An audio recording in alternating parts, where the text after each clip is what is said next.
Assalamualaikum warahmatullahi wabarakatuh. Kami dari kelompok 6 akan memaparkan materi dari kelompok kami yang telah kami beri judul yaitu Semangat Menuntut Ilmu dengan Mengkaji Kisah Ibnu Hajar. Sebelum masuk ke materi atau pembahasan, kali ini saya akan memperkenalkan anggota dari kelompok kami. Kurang lebih yang dapat melakukan presentasi pada video kali ini hanya terdapat 4 orang, dan terdapat 1 orang yang tidak hadir dikarenakan satu dan lain hal. Berikut adalah nama-nama anggota kelompoknya. Yang pertama ada saya sendiri, Muhammad Arifin Ilham, dan yang kedua ada Istiqlal Wantu, yang ketiga ada Muhammad Andra Posangi, yang keempat ada Mariatul Kiptia Paramani, dan yang kelima ada Syifa Silmina Zalfadoda. Berikutnya kita akan mendengar ataupun melihat bagaimana kisah dari Ibnu Hajar yang akan dibawakan oleh Syifa Silmina Zalfadoda. Waktu dan tempat dipersilahkan. Kisah Ibnu Hajar, anak dari batu. Sebelum menjadi ulama besar yang sangat produktif dalam menghasilkan berbagai karya, Ibnu Hajar saat masih menuntut ilmu terkenal sebagai seorang anak yang bodoh dan bebal. Ia pernah merasa putus asa dan lari dari tempat ia belajar karena merasa sangat tidak paham dengan ilmu yang diberikan guru kepadanya. Semakin ia diberi penjelasan, maka semakin ia tidak mengerti maksudnya. Waktunya lebih banyak untuk menyendiri dan merenung di pinggir sungai. Pada saat merenung, mendadak ia tersentak oleh tetesan air pada batu yang didudukinya. Ternyata pada satu sisi batu di mana air tersebut menetes terlihat ada lubang di sana.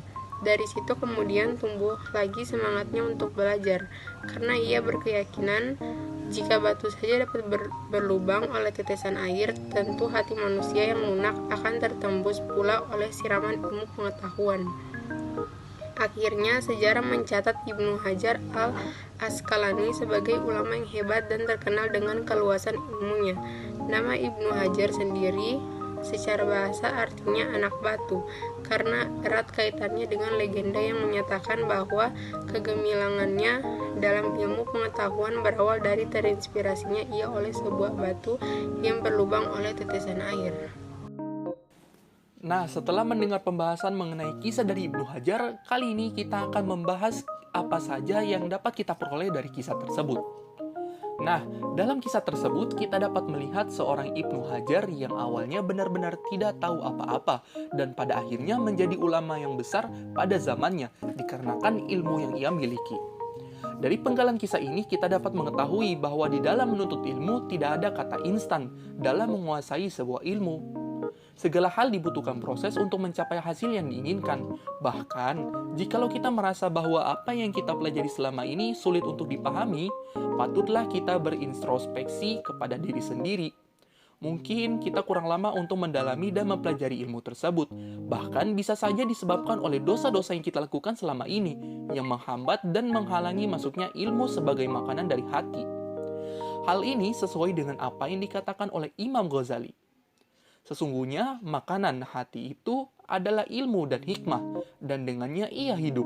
Sebagaimana hidangan untuk jasad kita adalah nasi. Barang siapa kehilangan ilmu, maka hatinya akan sakit dan pasti mati. Akan tetapi ia tidak merasa mati. Selain membutuhkan waktu dalam belajar, adapun dibutuhkannya sebuah kesungguhan hati, ketekunan, dan istiqomah dalam menuntut ilmu. Seperti yang dilakukan oleh Ibnu Hajar, ia mulai bersemangat dan bersungguh-sungguh dalam menuntut ilmu setelah melihat batu yang dapat terlubangi karena tetesan air. Sebagaimana dalam sebuah ungkapan berasal dari bahasa Arab, manjadda wajada, yang kalau diartikan adalah siapa yang bersungguh, maka ia akan menemukan, atau siapa yang bersungguh-sungguh, maka ia akan dapat. Setelah usaha fisik yang telah kita lakukan, maka perlu dibarengi usaha batiniah, yaitu doa dan beribadah kepada Allah Subhanahu wa Ta'ala. Sehingganya akan muncul sifat tawakal yang dimana kita akan berserah diri kepada Allah atas hasil yang akan kita dapat nanti.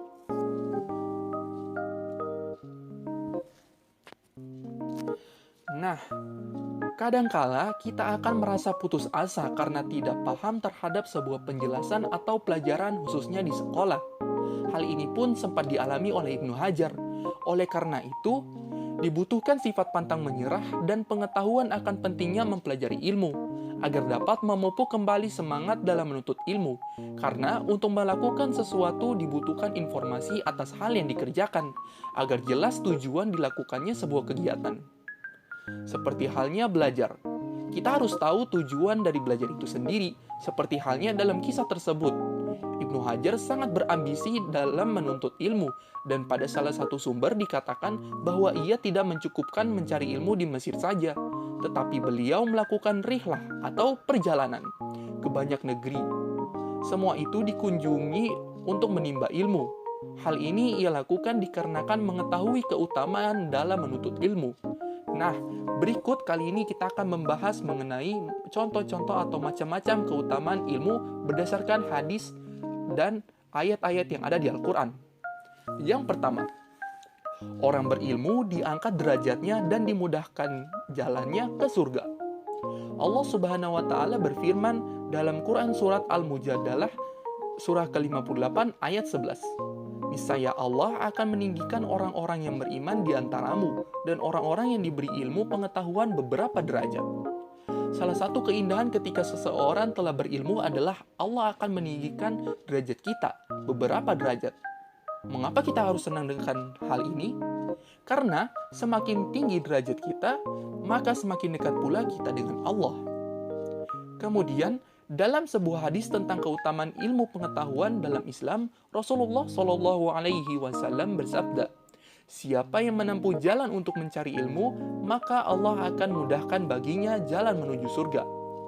Baik, berikutnya akan dibahas oleh teman saya yang bernama Istiqawantu. Waktu dan tempat dipersilahkan. 2. Orang berilmu akan diberikan kebaikan di dunia dan akhirat. Dalam surat Al-Baqarah surat 269, Allah Subhanahu wa Ta'ala berfirman yang artinya, Allah menganugerahkan al-hikmah atau kefahaman yang dalam tentang Al-Quran dan As-Sunnah kepada siapa yang dikehendakinya, dan barang siapa yang dianugerahi hikmah, ia benar-benar telah dianugerahi karunia yang banyak. Dan hanya orang-orang yang berakallah yang dapat mengambil pelajaran dari firman Allah. Dia memberi hikmah, yaitu kemampuan untuk memahami rahasia-rahasia syariat agama dan sifat bijak berupa kebenaran dalam setiap perkataan dan perbuatan. Kepada siapa yang dia kehendaki, barang siapa yang diberi hikmah, sesungguhnya dia telah diberi kebaikan yang banyak. Sebab dengan sifat bijak, urusan dunia dan akhirat menjadi baik dan teratur. Adakah kebaikan yang melebihi hidayah Allah kepada seseorang sehingga dapat memahami hakikat segala sesuatu secara benar dan proporsional? Dan tidak ada yang dapat mengambil pelajaran kecuali orang-orang yang mempunyai akal sehat. Sebab akal sehat yang tercerahkan dengan cahaya ketuhanan dapat mengetahui kebenaran hakiki tanpa dipengaruhi hawa nafsu. Maka sinarilah jiwa dengan cahaya ketuhanan bila ingin mendapat kebaikan yang banyak. Hal ini juga yang membuat Ibnu Hajar dapat mengetahui apa arti dari batu yang lubang dikarenakan tetesan air. 3 orang berilmu takut kepada Allah Subhanahu wa Ta'ala. Dalam surat Fatir ayat 28, Allah Subhanahu wa Ta'ala berfirman, "Dan demikian pula di antara manusia, makhluk bergerak yang bernyawa, dan hewan-hewan ternak, ada yang bermacam-macam warnanya dan jenisnya. Di antara hamba-hamba Allah yang takut kepadanya hanyalah para ulama. Sungguh Allah Maha Perkasa, Maha Pengampun." Ayat ini menjelaskan tentang dengan ilmu seseorang akan lebih memahami bagaimana kehidupan ini diciptakan dan mendalami pengetahuan tentang kuasa Allah Subhanahu wa Ta'ala.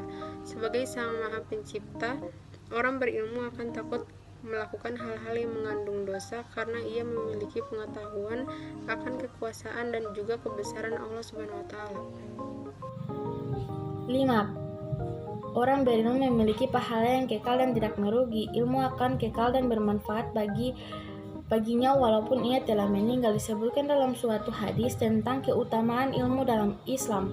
Dari Abu Hurairah radhiyallahu anhu, ia berkata kepada Rasulullah sallallahu alaihi wasallam, yang artinya jika seorang meninggal dunia maka terputuslah amalnya kecuali 3 perkara, yaitu sedekah jariah, ilmu yang bermanfaat, atau doa anak yang saleh. Hadis riwayat Muslim nomor 1631. Dan Allah Subhanahu wa taala berfirman, dan mereka yang berkata setidaknya kami tidak mendengarkan atau memikirkan peringatan itu, niscaya kami tidak termaksud penghuni neraka yang menyala-nyala. Quran surat Al-Mulk ayat 10. Allah Subhanahu wa taala telah memberikan banyak kenikmatan. Jika tidak digunakan dengan baik, maka kita tidak menjadi salah satu orang yang merugi. Kita akan menjadi salah satu orang yang merugi, seperti tercantum dalam surat Al-Mulk ayat 10. Kesimpulan pembahasan, tugas seorang muslim adalah mempelajari ilmu, mengamalkan dengan baik, dan yang terakhir, menyampaikan pengetahuan. Hal ini terdapat pada kisah tersebut bahwasanya Ibnu Hajar menjadi ulama produktif yakni dengan mengajarkan setiap ilmu yang ia miliki sesuai dengan hadis Rasulullah SAW. Dari Abdullah ibnu Amar bahwa Nabi SAW bersabda, sampaikan dariku sekalipun satu ayat. Tugas menyampaikan ilmu inilah yang menjadi salah satu tugas dari setiap pribadi muslim yang memiliki ilmu pengetahuan. Oleh karena itu, ilmu memiliki fungsi untuk mencerdaskan umat melalui mengajarkan dan diajarkan. Sehingga sebagai seorang muslim seharusnya kita mempelajari ilmu bukanlah untuk mengejar perangkat dan kedudukan yang digunakan untuk kepentingan pribadi, bahkan untuk menyombongkan diri kepada golongan yang belum berpengetahuan. Makasih. Tadi itu adalah penjelasan dari kelompok kami. Lebih dan kurangnya mohon maaf. Billahi taufik wal hidayah. Wassalamualaikum warahmatullahi wabarakatuh.